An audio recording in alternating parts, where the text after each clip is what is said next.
hopefully our equipment works correctly this time. So, cheers. It's funny. I was making a deliberate effort to keep our beverages hidden. But the branding's spot on with the yellow and the orange. It looks so real nice. might as well put it out there. Sure. Welcome to the Conspiracy Dad podcast. My name is Dante, joined by my co-host and good friend Dave. Yeah. How you doing, Dave? Really glad to be here. Yeah. Yeah. I hope that came off as sincere. It was sincere. I meant that, I believe you. More so you said it with your eyes. Oh.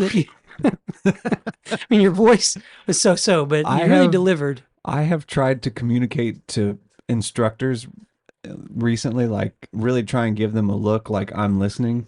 And I did it so hard the other day that the instructor was like, "Are you all right?" I was like, I just am trying to communicate to you that I'm paying attention to what you're saying. I'm not distracted. That's funny. I thought you were going to say you tried to kiss me. That happened too. But I got to dial it back just a little bit. That's funny. Yeah. Yeah. No. Welcome to the podcast. Welcome to everybody out there. It's good to have you here, Dave. This has been a lot of fun. I don't know what episode we're on. Do you recall? Is this? It's about 17. 17? Yeah, I think that's right. Yeah, I meant to talk about this last time, but we had talked about a while back. We could do the dad advice, but also I thought it'd be good to like recall the why. Like, why are we doing this? Obviously, it's to be famous and rich. Totally. But not really. Excuse me. It's a lot of fun to do this, to have these conversations, to force yourself to engage in dialogue with a friend and explore ideas. And I really, I don't know how you feel about it, but when I thought we should start this podcast, it really was like a way to journal. And for like, as a dad, like I think for my kids, like one day, I don't know, 50, 100 years from now, grandkids could like go back and watch, oh, this is what dad thought about all these wacky ideas. Totally. And maybe they won't, maybe no one will ever watch this or care. I don't know, but that's also totally possible. We're doing our part in that we are documenting this time on this planet and our thoughts. Sarah's grandmother is 100 years old, and over the last 18 months, I've gotten more and more into history, and it's pretty cool to ask her about, like, for instance, she grew up in the Bay Area, like from, early 1900s up till now. Excuse me. Being able to talk to her about some of the civil rights movement in Berkeley and the way that city was transformed, like from, let's say just after World War II, up into the 60s, that's when we had kind of this mass migration of like the African American population working their way from the South into more of the major metropolis areas, which then kind of led into the civil rights movement. And then Berkeley and Oakland had such a issue with one of their movements that like the National Guard came in. And I remember reading about that. Yeah, hearing Sarah's grandmother talk about her and her dad seeing tanks go down their neighborhood street, which, used to be one of these, like, you could sleep out on your porch on a summer night type places. And now there's heroin addicts just lying around everywhere.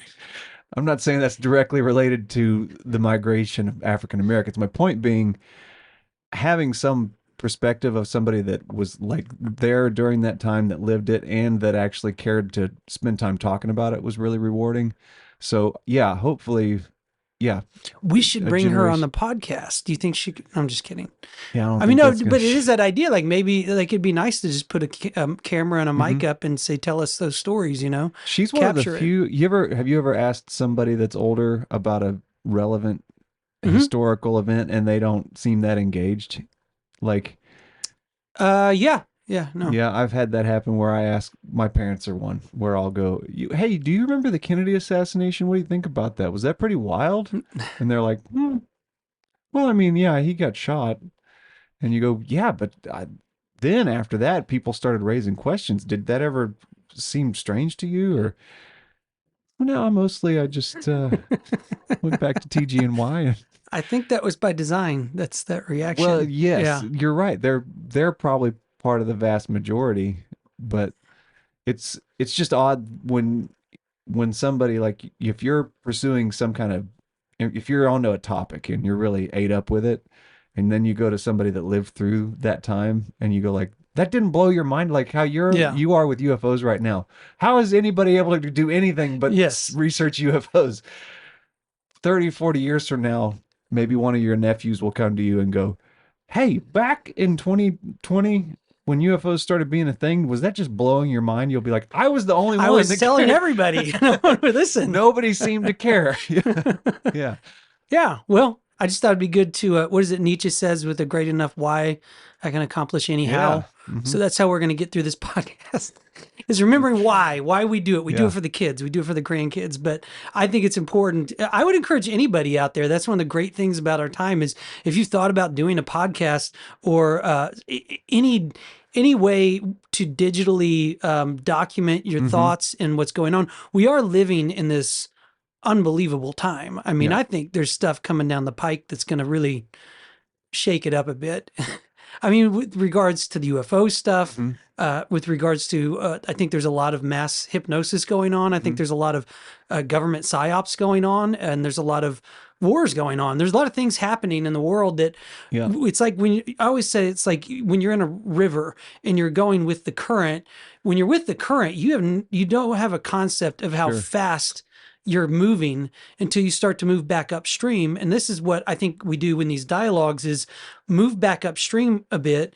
And you can quickly see like, guys, we're really clicking along here. Like this is, we had the Wright brothers 100 years ago on a beach, and now we got UFOs flying over. Hmm.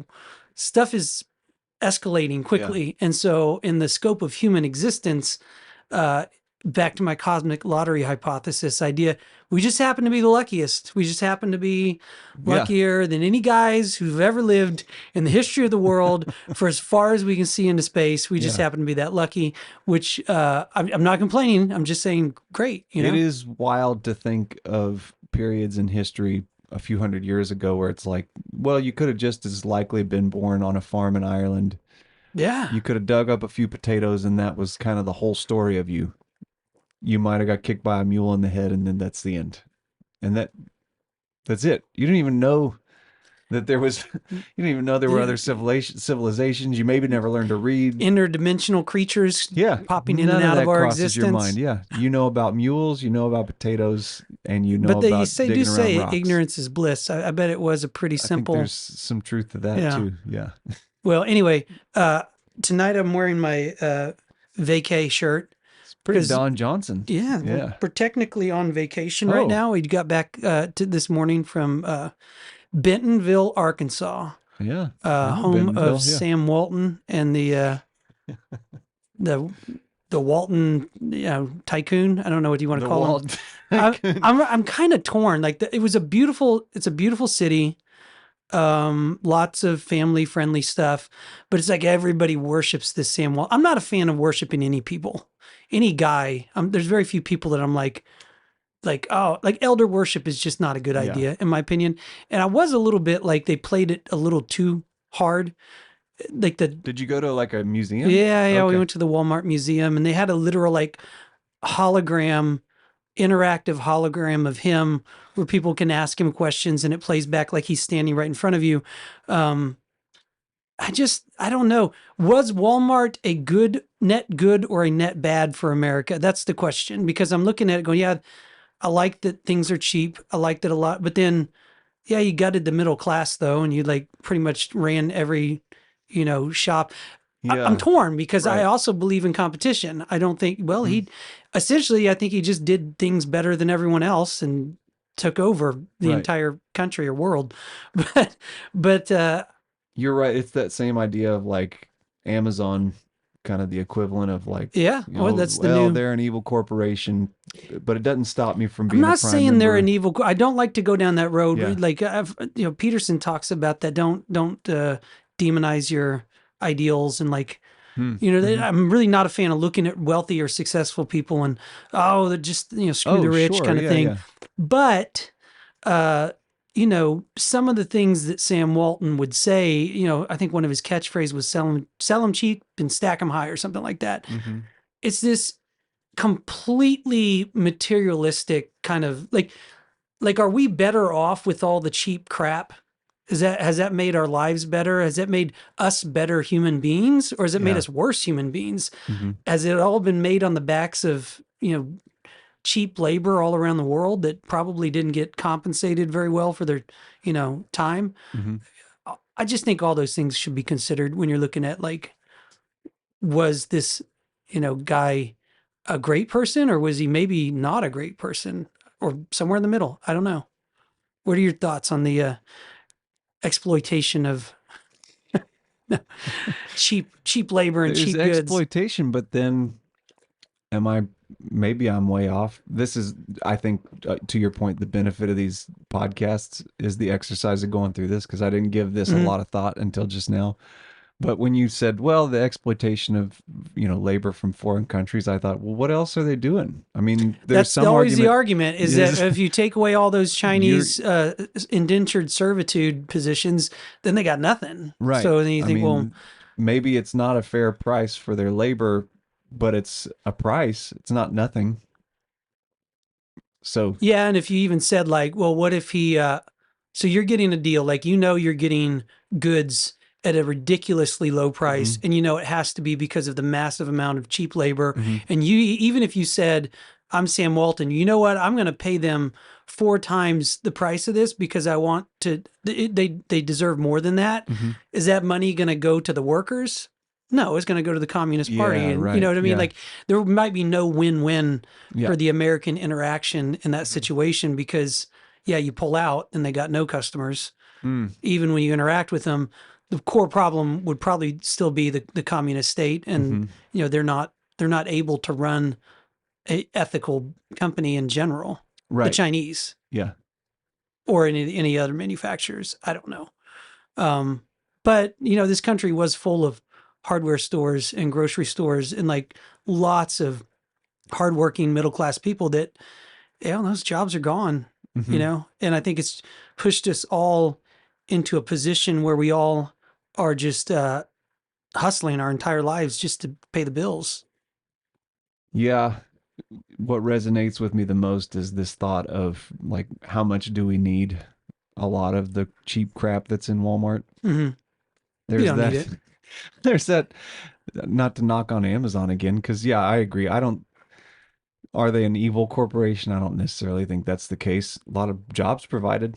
Hmm. There are people that buy those Amazon Keep routes rolling. I'm about to that sell I chips. think are really happy to be doing it, to own their own business. Um, but uh, there's that Amazon spot with the dude that puts the horse head, like the mask on, and he walks by the window of the coffee shop for the I girl haven't he's seen trying. it. It's just like a young guy, and he puts a mask on that's like a horse Uh huh. head, and he walks by this coffee shop and kind of dances around like a horse and waves to the girl that's working the counter to get her attention. And it's like a quote text pops up, and it's like a quote supposed to be from the young guy that's dancing around with the horse head, and it says like, why not get a horse head? To which, as a grouchy dad, I'm like, because Because it's you don't need it. nonsense. Would you mean now I got to pick up a horse head every time I come home because just because it was there to buy? That's That crazy. does kind of capture the American Yeah, well, I got one because why situation. not? I Yeah. mean, most of our homes are full of stuff we don't Oh, need. you know how much? You're on Here's some record. You're dad on record. advice. I throw away at least 2 or 3 things a day that belong to my kids. I've not been caught once. Yeah. Never once has my daughter gone, "Hey, have Okay. you seen Yeah, my?" this is good dad advice Yeah. right here. How do you do it? And then I'll tell you how I do it. Okay. So usually, maybe this is coming from I don't think you should parent from a spiteful place, but I do think it does let off some steam. So if you step on a Lego, just pick it up Just throw it and throw away. it away, Yeah. and that makes you feel a little And then you better. don't have to yell at your kid about the It's Lego because it's not a problem it's anymore. useless to yell at them about picking up that Lego. They're not going to remember to pick it up next week. They're not going to remember to pick it up next month. But you can fix that problem forever if you just throw it away. And if they do ever ask, "Hey, have you seen my unicorn purse?" you can honestly say, I don't know where it is because It's in a landfill somewhere. I I have no idea I where. I don't know where that truck goes when it leaves the neighborhood. Yeah, So I don't got know me. where it is. Yeah. So that is my advice. I've talked to another parent at my work, and she overheard me saying this to my boss, and she's like, she's got kids our kids age, and she's like, "Oh yeah, definitely." I do it You when they know, go to school. It's totally, yeah. I kind of have seasons for it. It's like when fall gets here, probably a week Mm. or two into school. If I'm around the house and they're gone for a few hours, just start throwing things away. You Yeah, or I'll donate, but if it's substantial. But definitely, I do go by the like if it's left out. I have one in the kitchen. I tell them all the time. I don't know why they still put stuff on the counters, but I say, guys, if you leave it on the counters, I'm just throwing it in the trash. Like yeah, I'm not even going to ask you about it. And right. then they'll still leave all their favorite things on the counter. And I just drop them right in the trash. Uh, it feels so good to It do does. that. It does. You got to let off some steam. And two, sometimes, especially if you have a lot of kids like me, you're trying to organize your house Totally. and you're Yeah. trying to think like shelves and, cubbies and all that. And the diagnosis is this: there's just too much stuff in the room. You can't, there's only so many You don't have enough cubbies. homes for And all the yeah, like stuff. Yeah. you accumulate things. And I tell them that it's like, yeah, just, you don't need 50 toys.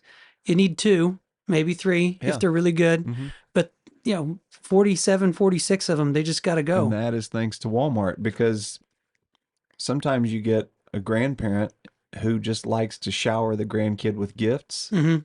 And so rather than quality, Something. they'll just a shotgun spread of nonsense. Yeah. And it all came from Walmart and Amazon. The Asians got that figured out on my wife's side. They just give you money. Okay.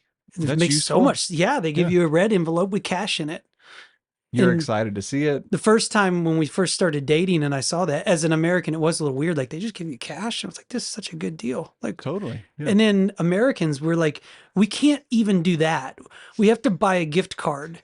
They've like You must. psychologically Yeah. programmed us so much that Yeah.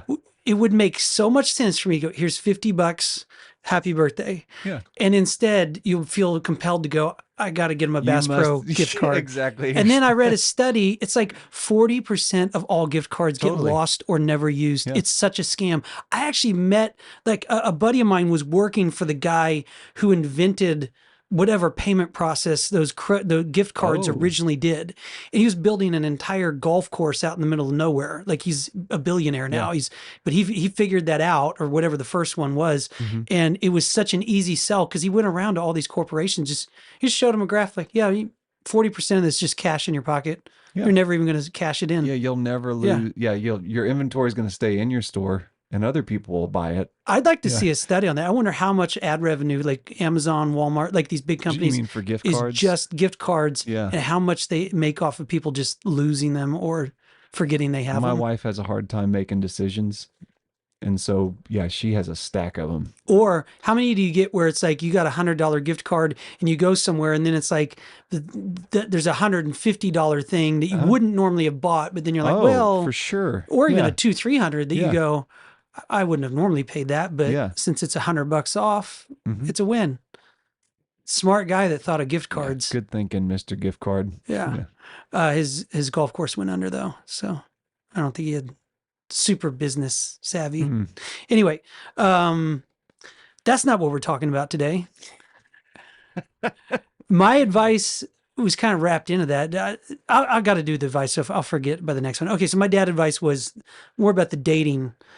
When I first started dating my wife, we went somewhere and I learned really quick that she doesn't like beans.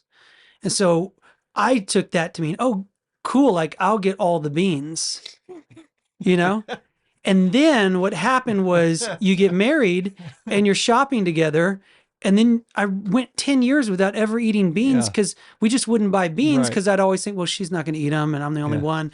So it's the opposite. If you're thinking I'm going to marry this person and I'll get all of the whatever, no, you just won't ever get that again Yeah. until you get like, I think I was 10 years into the marriage when I finally realized, screw it, I'm getting beans. Mhm. And if I'm the only one that eats them, more beans for me. Or be So More beans for me. That's another good t-shirt idea. Yeah. More beans for me. So that's my dad That's advice in a good. nutshell. Uh, Mine is, I'll vet it against you. Mine has to do with being a picky eater. I just to in my opinion, I was born not a picky eater. Um, but I was thinking about you can train that out of your kids. And I know that to be true, at least with my own kids, because there was a window of time where my wife was working during the day and I was at home with the kids. And they went from being picky eaters to not being picky eaters Because because whatever dad gives you for lunch, that's I what you're told having for them, and lunch. I was not an ogre about it. I said, what would you like for breakfast? They'd say oatmeal. And I would say, okay, this will be the next thing that you eat. So don't come back to me and say, actually, I want eggs because I want an empty bowl to show up here Yeah. before I put eggs in it. Um, and I would even tell them, if I give you oatmeal and you decide you don't want it and you let it sit and get cold and cruddy, like bring it back to me. I'll heat it up. I'll put more sugar on it, but you will eat the oatmeal next. That is what you're having. And they complied. And as long as you're Did you have consistent to with, beat them very much?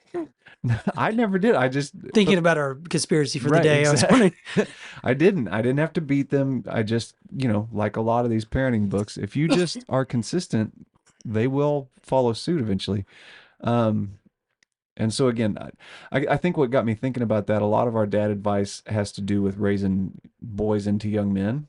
Um, and then maybe that's because we're dudes, so we want our dudes to be dudes, like the kind Yeah. of dudes you want to be around. Yeah.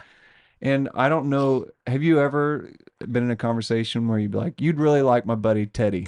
He's awesome. He doesn't like mayonnaise. Like as soon as I start telling you he's a picky eater, you start going, well, I'm not going to call him for help with anything. And you imagine his handshake, you go, probably not real firm. Yeah. Yeah. And like, have you ever been in a group of people and there's like a new guy that shows up? Hey man, we're all gonna get pizza. And the guy's like, nothing spicy. Or I'm a vegetarian. Yeah. And That's you're the. exactly. How do you know there's a vegetarian at your party? He'll tell you in the first 5 minutes Yeah. that he's a All vegetarian. like, Do you I, know that? I mean, I do believe that a lot of that stuff is a life is an identity crisis. It has nothing to do with diet. yeah, And I'm not I saying think so. everybody. No, not I'm saying a everybody. lot of people, even vegetarians I've listened to, Hmm. they'll tell you, like in hindsight, they're like, I was brainwashed into thinking I was a part of something bigger than myself, and they'll change their entire diet. And in Yeah. some cases, wreck their health, Hmm. and they really regret it, and they realize it's all psychological. It had nothing to do with like the Yeah. food. Not My everybody. I know encouragement, there's some yeah, people that have my health. wife has a legitimate medical condition, and so she does have a food allergy, and she hates going to a restaurant and having to tell the server, like, I'm sorry, Yeah. it's an allergy, not It's just like a a peanut preference. allergy. I mean, you could It's die. that sort of a Yeah. thing, yeah. Um, but yeah, my dad advice is do not, if you can do anything to prevent your kids, especially your boys, from being picky eaters, do everything in your power to keep it from happening for two reasons. One, just simplifies your day-to-day life. It's ridiculous for you to be making 6 different breakfasts for your kids. You get control of the situation. Two, you do not want your young son, who's 7, 8, 9 right now, to grow into the 18-year-old boy that goes to meet a girl and has dinner with the parents, and then he goes, actually, I don't like olives in I my don't salad. like shrimp. Yeah, Can you exactly. devein this for me? Yeah. If Jane brings home a picky eater boy one day, Oh, I'm not going to it's be. not gonna. Yeah. That's. They can't complain about anything. You know what I No, mean? no. You want to date my daughter? You Yeah. better pucker up and kiss my ass about everything for at least like 6 months. I Great mean, burgers again, Mr. Schmitz. yeah, Yeah. burnt. Yeah. You know, Really like them. Well done. Like you do them. These are great. I thought about that. That'd be a thing that maybe I'll do it here in the near future, but to develop a dad app Okay. for like dating. It's like, so it's the dad app. And then, so a guy wants to date my daughter. And when he walks in the door, I just hand him the iPad and say, take this quiz. And it like covers like Yeah. politics and religion and food and like sport, like all Yeah. of it. And and it like creates an immediate profile that they have, like they got to answer. And it's like, you're not going on a date if you don't fill out that questionnaire. Yeah. And then I get and you could even do it like trick questions, or something. So you can tell if they're BSing Oh, you, yeah, but sure. just even if you didn't get a profile that you loved, it would still just to really put them on edge. That'd be hilarious. Well, yeah, what came to mind is it important to you that he lines up with all the same things as you, I or just is it thought of an idea for the app. okay? You could set it before you give it to them to always fail. And like they get to the end and you've already decided as you're watching them fill it out, nope. and then it's just big and you go, there's the door, buddy. And Sorry. you look at your daughter, Better and luck you next time. shrug your shoulders and just go, it's not me. I blame the app. Yeah, I didn't. he's a pedophile. I don't know what to Siri's tell the you. one that decided he's not the guy for you. I don't know what to say. I Oh. like the idea of tanking the quiz before he's done with it. Or maybe just make it so that it always fails no matter what. Yeah. And then they have to really, really beg. See how he handles. Maybe that's actually the test. Is how does he handle himself after he fails? Does he stick with it and look you in the eye and go, Mr. I lied on Schmitz, number 10. I'm sorry. Yeah. I lied on 12. I'm sorry. Despite the fact that I didn't do so well on this quiz, I'd really appreciate the opportunity to Let's take do your daughter this. out. Let's do this. We got like maybe 4 or 5 years. My daughter. Yeah. We got to get on it. Get an app developer. I'll start putting together a list of questions and it can't be that hard. I'm sure I can find somebody in India to do it for cheap. The dad app. This is because of Sam Walton. That was your plan. I'm sure I can find somebody. Yeah, there's me just sticking it to the middle class. Anyway, so now that's a nice transition to, since we're talking about food, since we're talking about eating, to the conspiracy topic of the day, which is usually almost 9 times out of 10, it's me. Like we're talking about conspiracies and I go, well, what do you think about this? What do you think? And usually it's, you have no idea what we're talking about. And I'm the one that's telling you like some crazy ass story about some conspiracy. And this is one that you suggested, excuse me, soda water.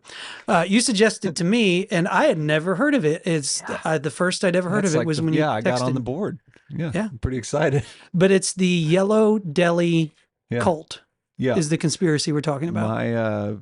The owner of my gym, our instructor, Coach Matt, last week, I usually don't show up that early for class, but I happened to that day. And here's why you do that, folks, is if you're not early, you're late. That's one thing I've been, I know I was late again today.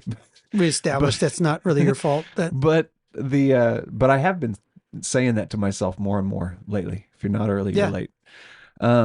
I bet Sam Walton was like that. Oh, for sure. The guy never showed up late. You know the guy that owns Quick Trip, he's not a late guy. He is on time by being 15 minutes ahead of time kind of guy.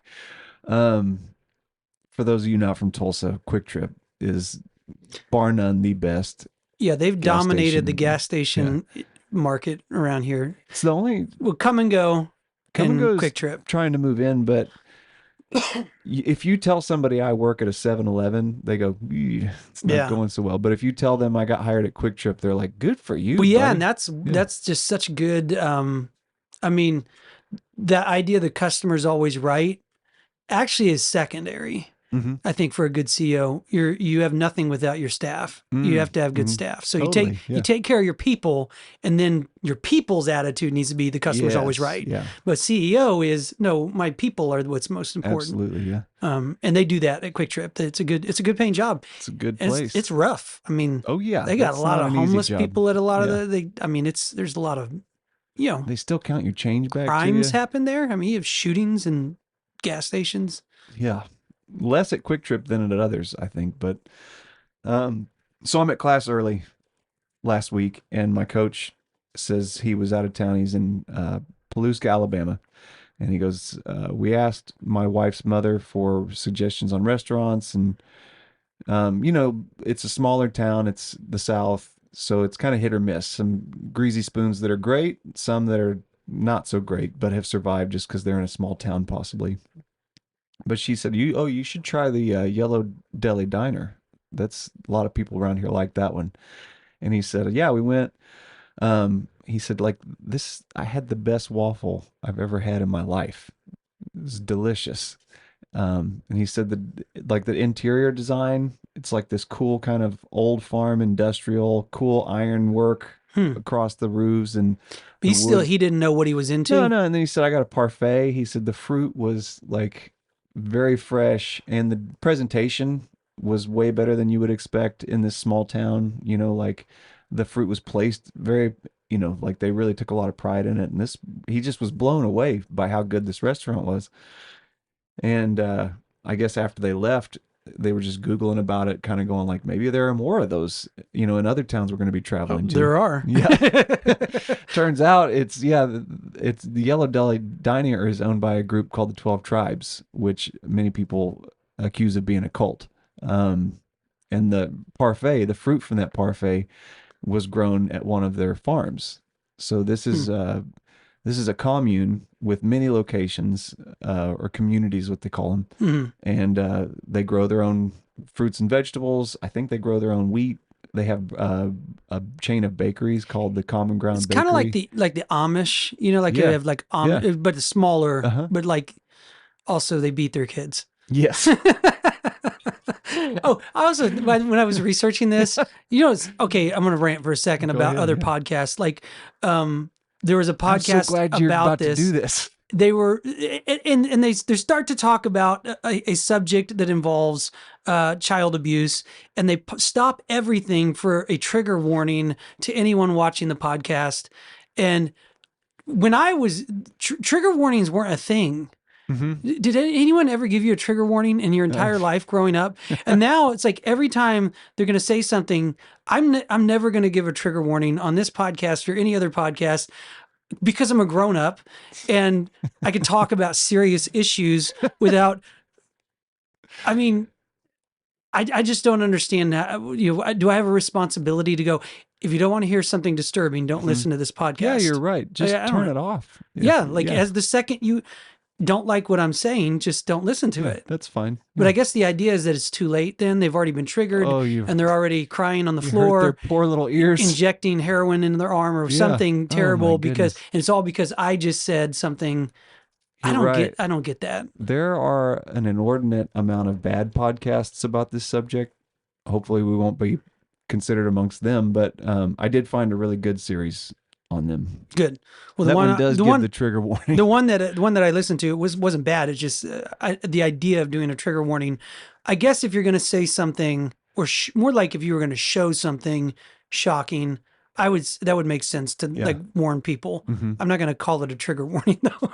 It's just something about No, trigger you're warning. right. I don't like the Be a phrase. grown up and decide for yourself. Yeah. Like, just don't listen to it. So we're going to talk about beating kids. So Yeah, well, uh, that'll come up. Yeah, if you don't want to hear about it, there you go. beating kids and lying and and good, but so like Scientology, a lot of the things that happen in Scientology, it's pretty easy to go, I don't like that. No Hmm. way. You're not going to hand me soup cans to, you know, read my thoughts. Um, but some of the podcasts I listened to on this one, they'd go, well, they were very strict with their kids. They expect them to do what they say the first time and obey immediately. And I was like, well, that sounds pretty good, actually. We could Um, use a little more of Other, that. yeah, exactly. I have like a list of bullet points of like things I would like about being Yeah. part of the 12 tribes. Um, I thought the same thing. It's yeah. also okay. We're old enough that I think when we were like young, and I went to public schools when I was young, Mhm. and they would still spank kids. You get in trouble, you go to the principal, they would pull out a ruler and hit you with Yeah. it. Hmm. I mean, that was not that long ago. No, I mean, we were towards the end of it, I think. I'm not saying that's a good thing. I think there is more research now on yes, hitting kids, especially young boys, can be really, it can actually, there's actually a genetic component to it where it's like there's some people with it's that fight or flight gene, and it can activate a gene in young boys, Oh, like PTSD kind of thing that okay. can make Can it make them be more yeah, prone to more violent. violence? Yeah, Okay. yeah, I Yeah. think so. Back in the 80s, what are you going to do? I can But, see how it would. Well, I just uh, went through a study on the Martyr Made did a really good podcast on the Newark riots. It was race riots, and the thinking behind that was that the black culture there had been treated so poorly that their only logic was just to lash out. I mean, on their own neighborhoods. This Hmm. place they live, but it was just such a nihilistic take on what was going on that burning down buildings in their own neighborhood and torching cars and things in their own neighborhood was just like the only like reaction they could come up with. They were that fed up. And I could see if you're a boy coming of age and the only thing you've learned is if you don't like how things are going, hit that person.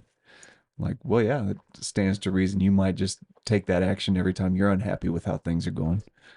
Yeah. So, Well, it's also crowd mass hypnosis yeah, kind of yeah, it thing, can and get real nasty. um, people people becoming violent because the crowd is encouraging them to Hmm. become violent. So anyway, I digress. let's get some history on the 12 tribes Yeah, who started and continue to run the Yellow right. Deli diners. Um, It started with Gene, is that right? The yeah, guy's name? that's What was right. his I was last looking name? for his name.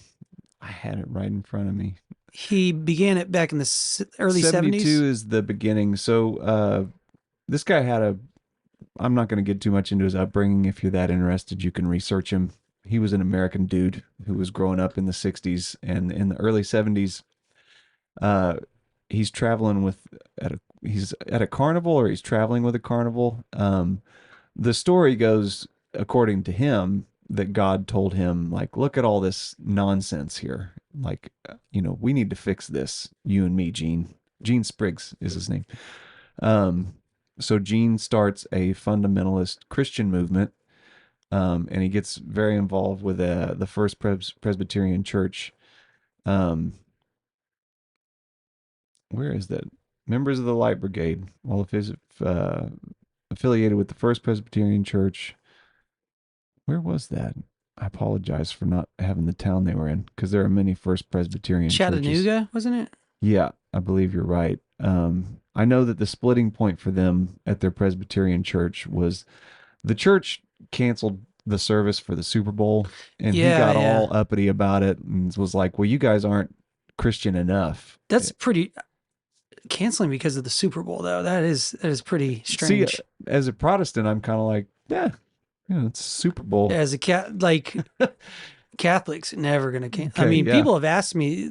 I think Protestants friends have asked about like mass times, and like it's like no, the times are the times. There's a reason you have a rectory, which is the house that the priest lives in. uh-huh, The reason it's right next to the church is he has no excuse except to walk out uh-huh. and walk. He's I got to guess if be he there. Yeah, slips on the sidewalk and that's the cracks his only. head, Yeah, maybe you're not going to have mass, but you're having mass no matter yeah. what. You know what I Come mean? hell or high water. Yeah. Yeah, Yeah. I could see being a serious yeah, Christian and going, you're really going to cancel for the Super yeah. Bowl? I would agree with that. I get it. At the same time, I go like, well, take it easy, Gene.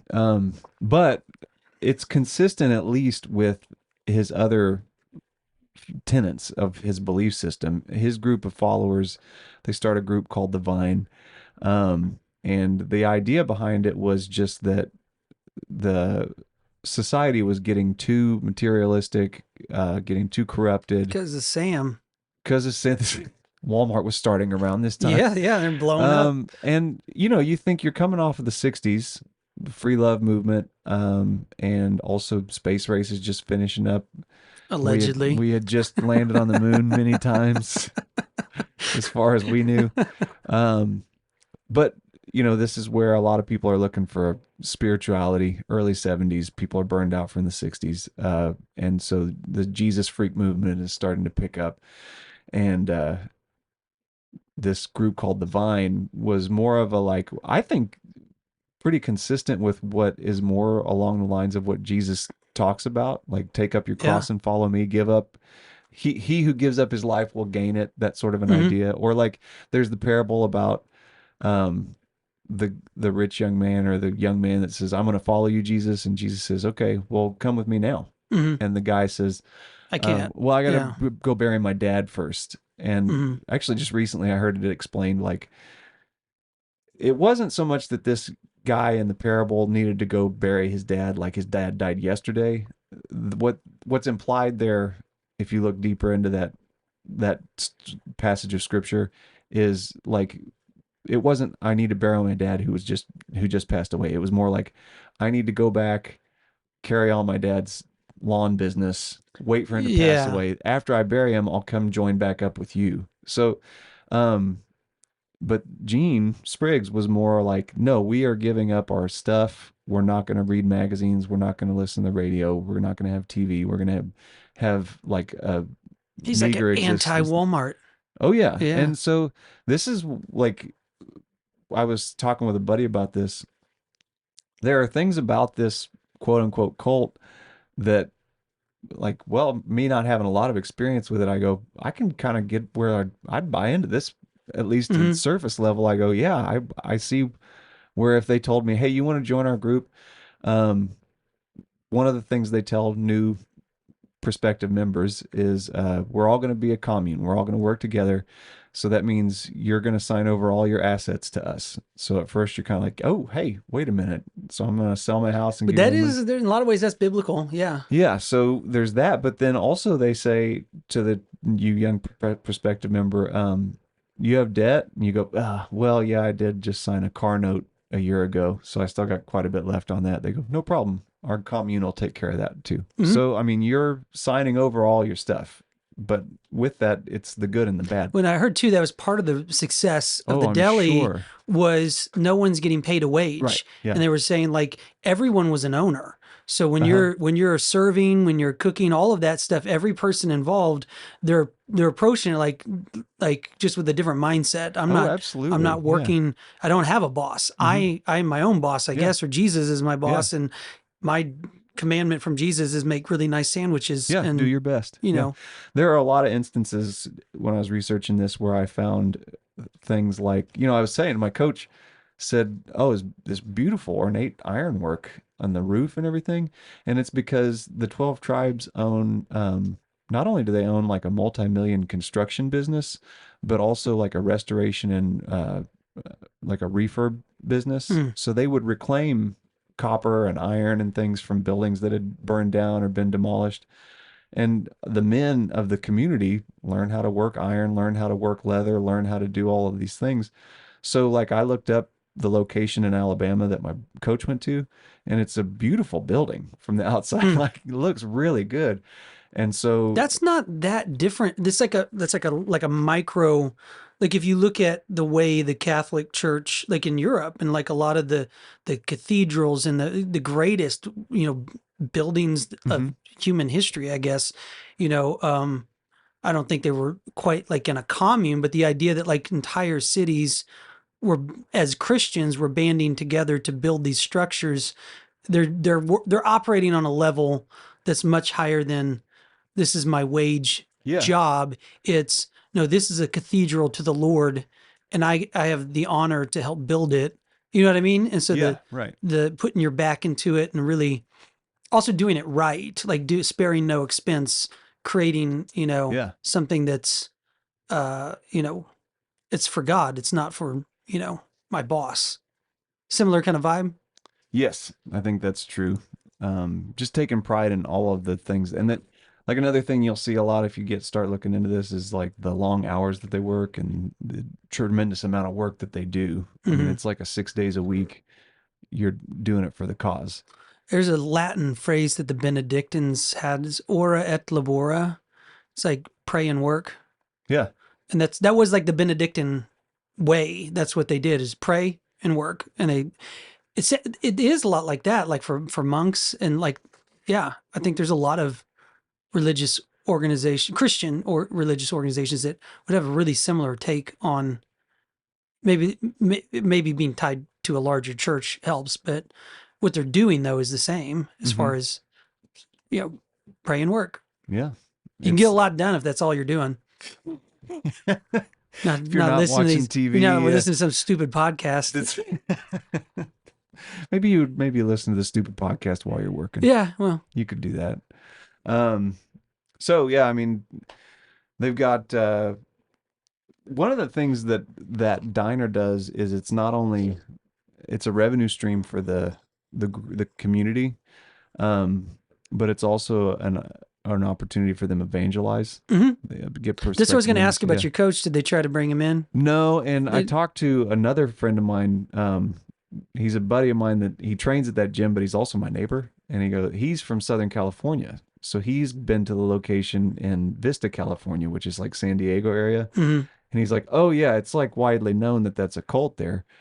And he goes, but it's also widely known that the food is excellent. So you just know when you go that that's what that is. And I said, yeah, I said basically what you just asked. Do they do any weird stuff, give you a tract or anything like that? He goes, no, no. I mean, if you go to one of their, what they call a family dinner, that's when they start kind of like trying to reel you in a little bit Hmm. more. But at the diner, it's more of a just, public facing.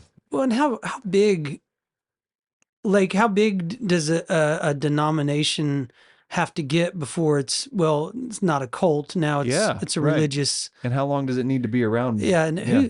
who says, like, who's making this call? Like who's Well, deciding what's a cult and what's not a my cult? mom asked me, like, she'd never heard of this before either. And so she said, well, why is it a cult? Because what we've talked about, hardworking, praying, communal Yeah. living, farming, Do raise your they kids strong.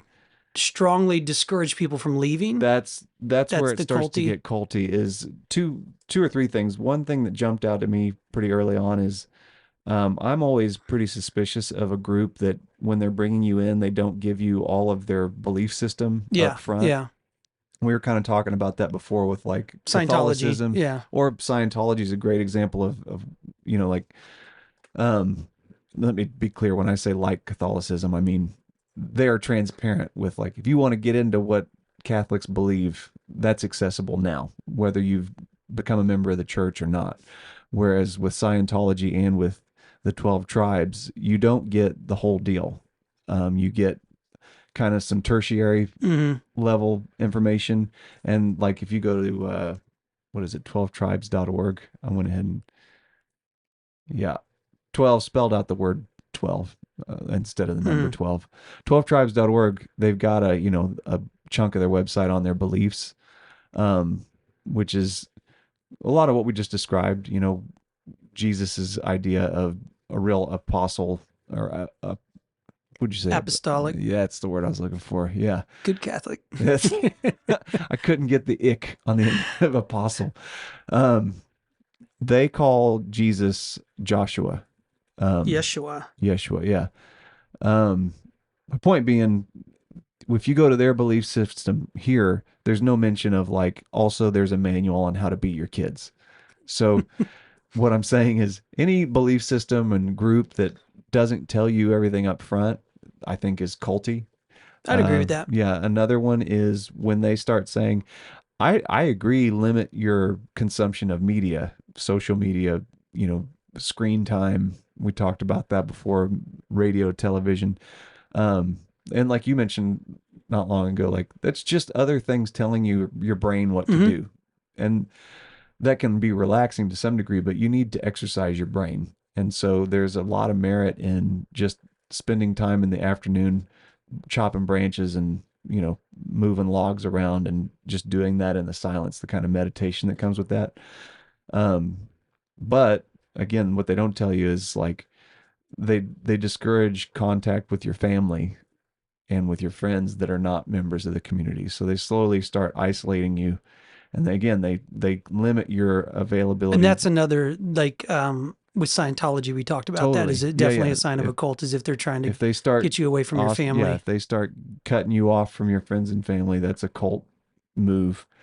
Um, and then, yeah, the other thing, one of the things that struck me is I was listening to an interview with a woman who said she was drawn into it because there were second generation members, which is, I thought that's the opposite reason I would be interested. She thought, oh, well, this is cool. People are raising their kids here.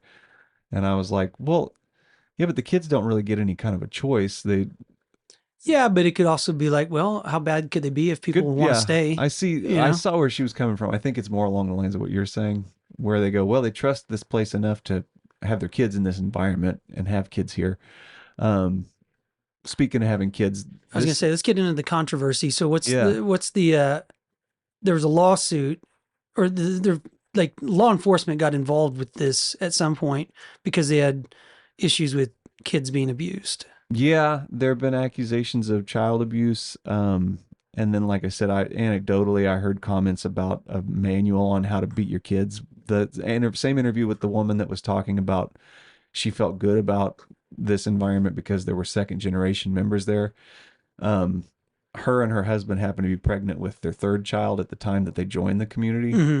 And the husband was like, it was pretty strange. They gave us like a 300-page manual after this third child was born on how to rear the kids. And that was Hmm. more explicit on like very stern raising.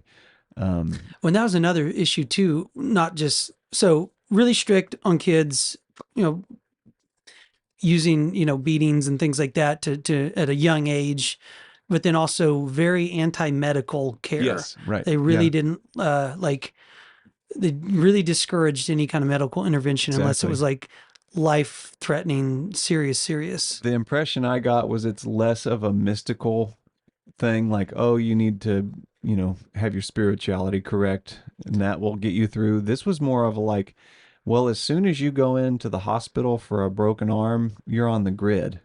And they start Well, asking I don't know. questions. That's not. I listened to an interview with one of the former founder who Okay. left, Yeah. and he did say that their first line of uh, inquiry would be likened to a confession.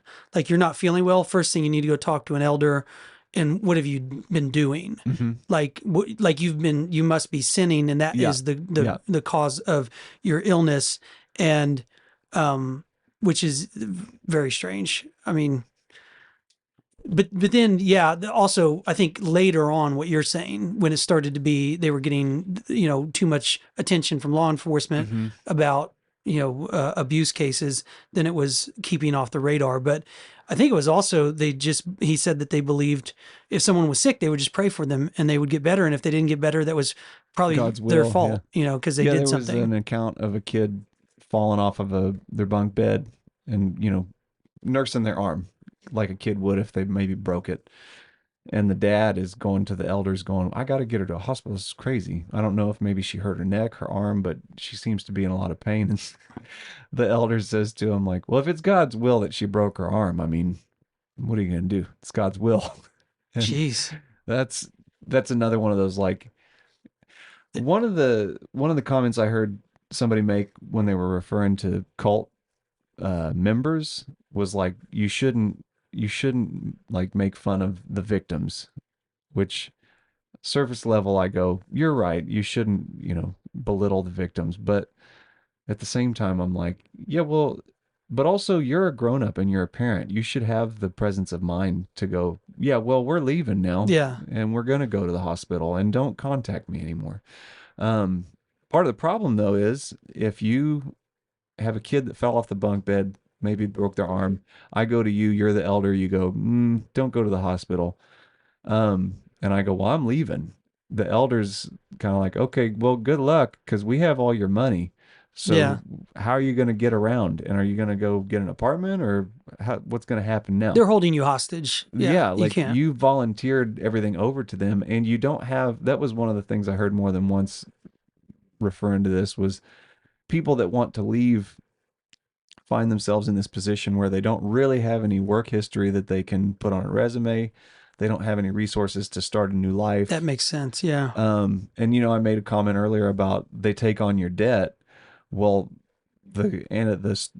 the account that I heard earlier was the guy said, well, part of what was appealing about it is like I had a little bit of student loan debt, and when I left the cult, I found out they don't actually pay that debt. It just you stop paying it and you get out. If you get out, you find out, oh, I've defaulted on these loans and now I owe exponentially more than I No. did. So not only am I in a position where I can't earn as much as I would That's have, pretty wicked. yeah, So they intentionally wrecked his credit yeah, so that he couldn't go anywhere. yeah, That's cult. yeah, that's pretty That's messed up. culty. Yeah, and that was referring, he was pretty upset because they were selling a large piece of property with tons of industrial farming equipment and all of these things. And when you refer to all of these members considering themselves like part owners of this stuff, Hmm. this guy's like, well, not only did you guys wreck my credit and rack it up higher, now you're not cutting me a deal on part of this barn that I helped build. I'm not even in a position to come back and get that, you know?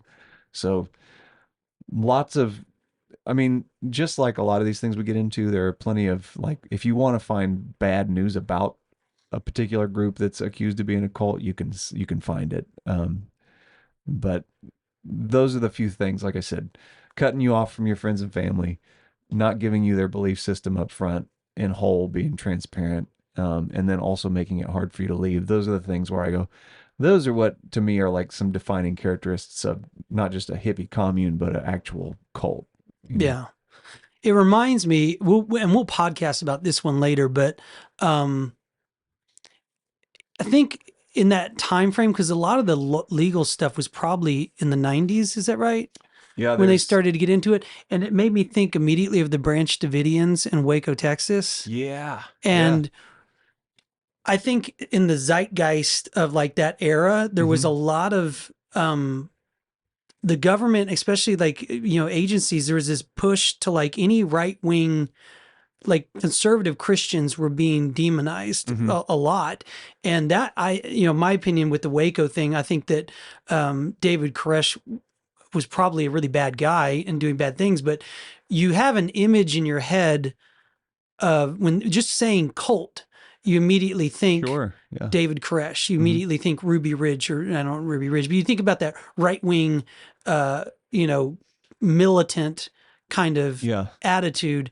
But then if you actually go and research, like some of these people, like yes, maybe there was like a handful of elders at the top of this 12 tribes that were tyrants who were being really manipulative and bad, but a lot, all these other people are probably amazing people Hmm. with great Christians and good, just trying to live a good Christian life.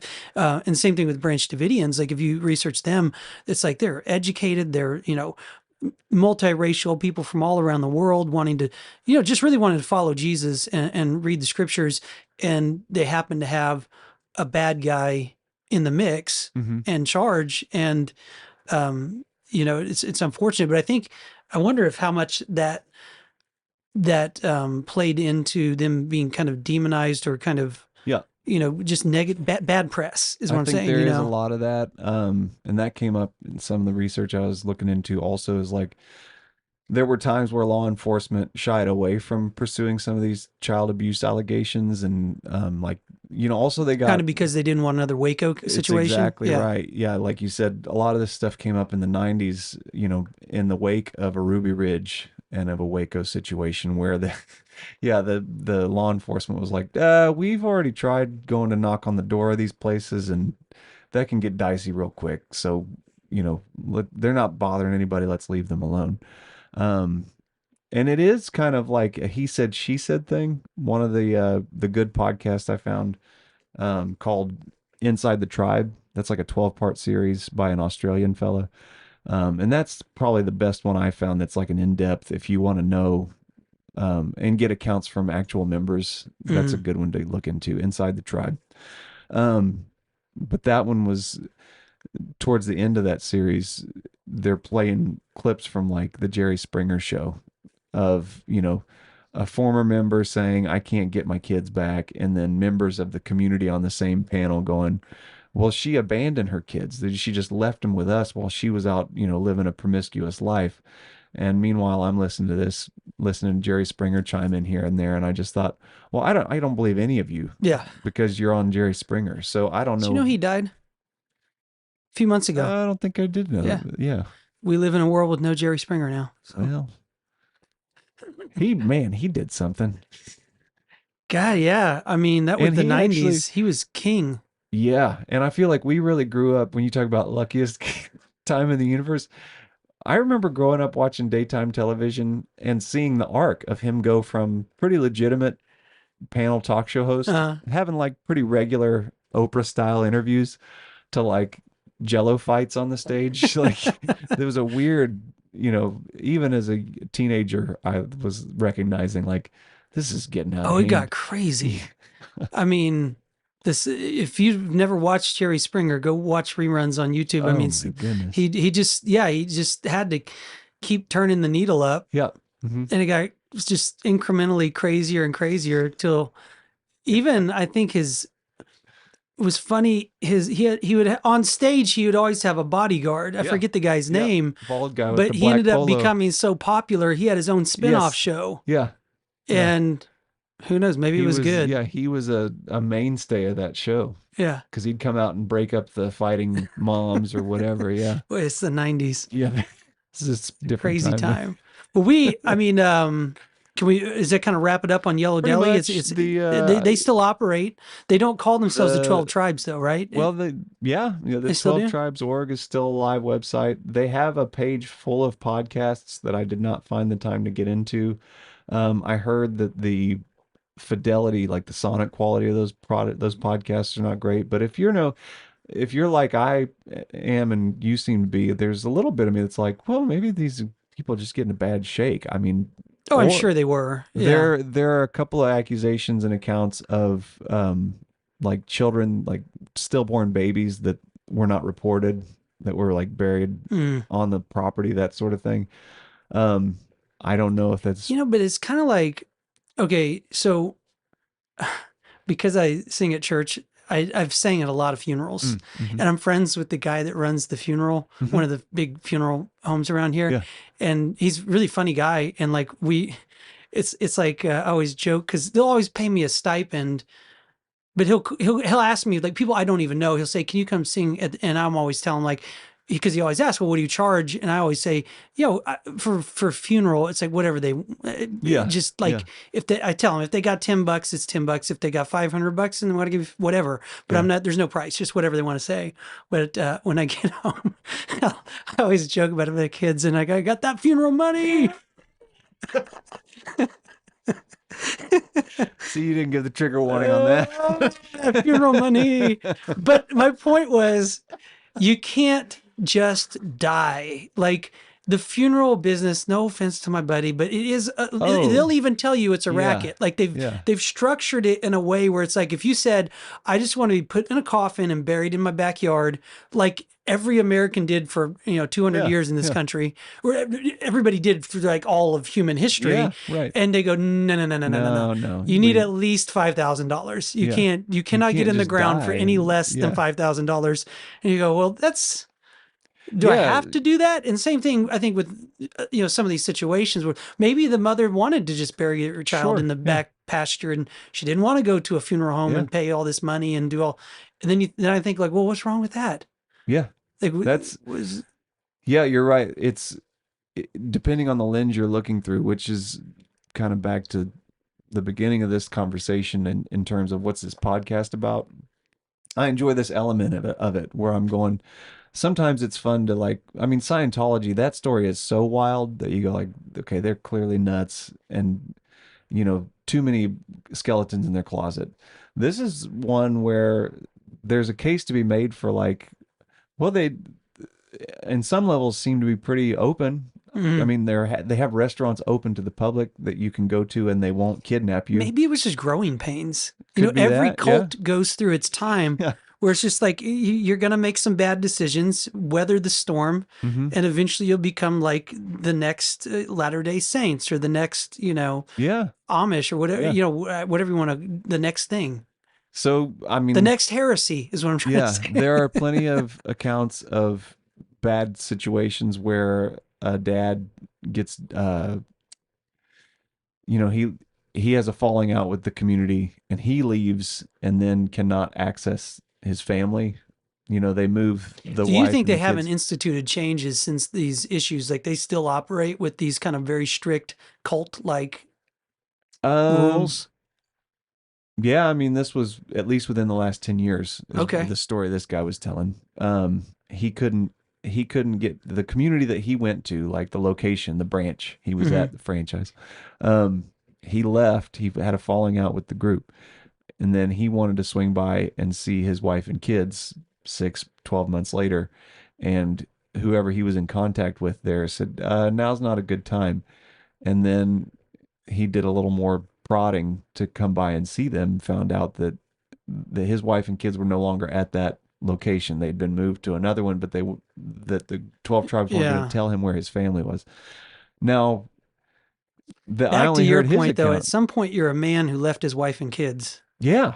You know what I Right. mean? Yeah. How did And that you go, happen? well, back when you said "till death do us part," you didn't really take it that seriously, and now you know what I Yeah. mean? Which is It's what not the like you just woke up and all of a yeah. sudden this happened to you. Hmm. You could call the police if that was the case, but Yeah. Right. I agree. This was a good exercise in like kind of playing devil's advocate in a lot of these scenarios, and that's a great example. You go, well, you just left. If you really thought it was that dangerous, would you you? take them with you. Yeah. Yeah. And Anyway, yeah, so pretty again, there are plenty of web holes you can get into. I think that Inside the Tribe where's was the a good closest one to Tulsa that we could go eat at? Kansas has not only I think they have a Yellow Deli in near Kansas City. That Pulaski, Alabama is one of the closer ones. There's not one in Arkansas. I just looked near Bentonville. See if you missed it. We stopped on the way Um, back in Siloam Springs. yeah. Remember, we Oh used to yeah. have good times there. Yeah. And long ago, Kathy's Corner. We ate there on the way. Like Uh-huh. it was yellow, and that's why I was like, I think in Oh, my as I was funny. listening, researching this, and it was packed, and it was one of those like hole in the wall, but like everybody in West Siloam is over there eating lunch, and it Let's was see. good. I've got the map. The 12tribes.org. See, that's one of the things like when you go, are they a cult? Are they not? They're pretty open about that they own these Yellow Deli restaurants, like on the It doesn't 12tribes.org. seem like that. That seems like this. They're saving grace. That's not the point of controversy. It's the beating the kids and Yeah, yeah. separating the That's families that people don't like. They like the food. no, and that's If that anything, the more that they say that they run the yellow delis, the better off you're they're going to right. be. Yeah, good point. Yeah. That's the feds would definitely have broken them down if they did not If have the such food good was sandwiches. garbage. But the feds agree. The deli is fantastic. The So map's acting up on me, but up towards we'll Kansas City is Kansas City. one of the We'll closer keep that ones. in Yeah. mind. Well, thank you, Dave, for the amazing new conspiracies idea topic to cover. Yellow Yeah. Deli cult, 12 tribes, and hopefully we can go road trip up there and get some food. You know, another way you can catch them is music festivals. Mm. They not only do Yellow Deli, but they do food trucks, which is Even another at way like that they. secular music Oh yeah, festivals. yeah.